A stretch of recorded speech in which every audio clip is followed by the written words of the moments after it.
Hola niños, buenos días. Hoy vamos a ver un nuevo tema que es los criterios de divisibilidad.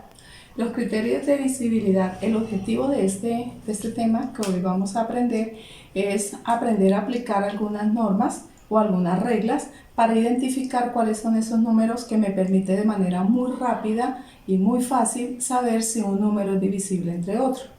Por ejemplo, vamos a empezar con los criterios de divisibilidad entre 2. Entonces, criterios de divisibilidad entre 2. Siempre que un número termina en cifra par o en 0, ya sabemos es divisible por 2. Recuerden, par o cifra 0. Por ejemplo, el número 170 termina en 0, por lo tanto es divisible entre 2.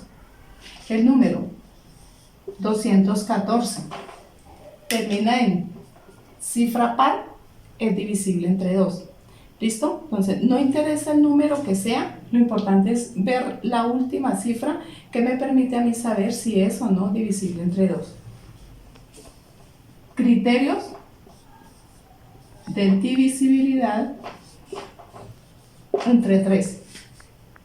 Para saber si un número es divisible entre 3, lo que hacemos es sumar sus cifras. Si al sumar sus cifras me da un múltiplo de 3, quiere decir que es divisible entre 3. Por ejemplo, el número 417.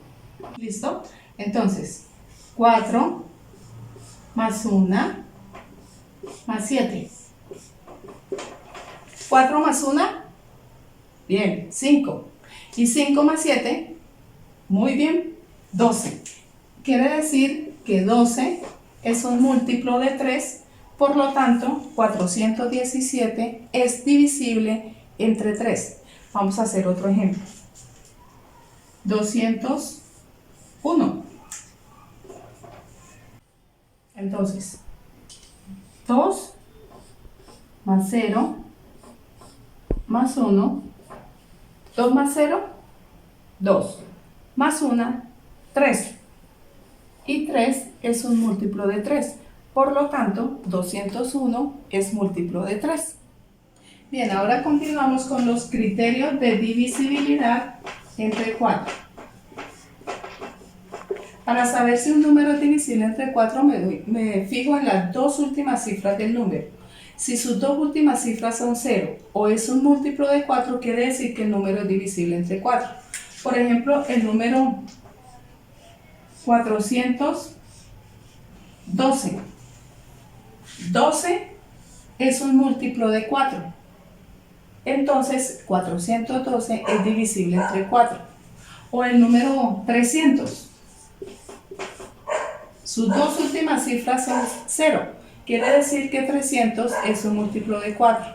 ¿Listo? Entonces, tener en cuenta que sus dos últimas cifras o sea múltiplo o terminen en 0. Vamos a ver los criterios de divisibilidad entre 5. Este es muy fácil porque las tablas de 5 no las sabemos muy bien. Por lo tanto, un número es divisible entre 5 si su cifra última termina en 0 o en 5.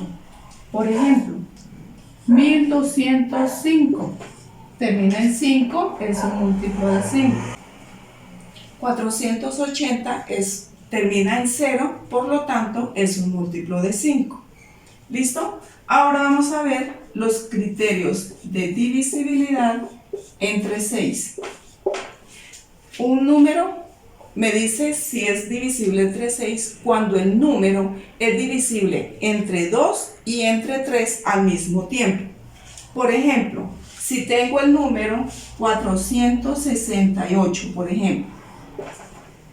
Entonces, primero, termina en par, es divisible entre 2. Segundo, voy a sumar esta cifra para ver si es divisible entre 3. 6 más 4, 10.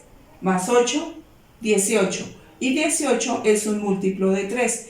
Por lo tanto, 468 es un número divisible entre 6. Bien, por ejemplo, el número 6150. Como termina en 0, es un número par, es divisible entre 2.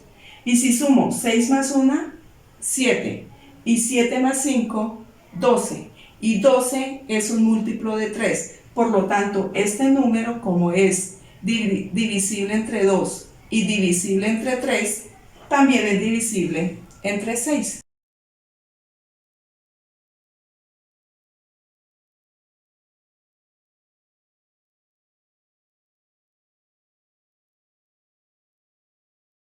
Bien, niños, estos fueron las reglas o las normas que debemos de tener en cuenta para saber si un número es divisible entre otro o un número grande, como me preguntaba en la clase anterior una niña cómo hacía para saber un número grande por cuál número era divisible. Entonces aquí tienen estas reglas, hay que tenerlas en cuenta, hay que repasarlas bastante y recuerden repasar las tablas de multiplicar, que son muy importantes para saber rápidamente si este número es o no múltiplo por el otro número para saber si es divisible.